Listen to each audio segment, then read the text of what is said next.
Buhay na buhay ang mga puso sa sobrang kilig sa sweet asaran banding ng Kentel on stage. Muli ngang pinasaya at pinakilig nila Ken at Stel ang kanilang mga supporters sa kanilang simpleng asaran habang nasa stage ang mga ito.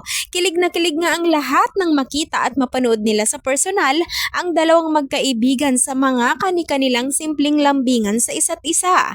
Sa umpisa kasi ng video na ito, makikita si Stel na busy magpa-cute sa harap ng mga 18 at nang magawin nito ang kanyang tingin sa katabi nitong si Ken ay nakita niya na nakatingin pala ito sa kanya habang nakangiti. Kaya naman wala itong pag-alinlangan na asarin ito sa pamamagitan ng pagtitig habang nagpapakyut. Wala naman magawa si Ken sa kakulitan ni Stel kaya naman tudungiti na lamang ito habang napapailing. Samantala, wala naman ibang masabi ang ibang mga 18 sa mismong may-ari ng video kundi pasasalamat dahil sa video umano nito sa kanilang Kentel ay masaya na sila.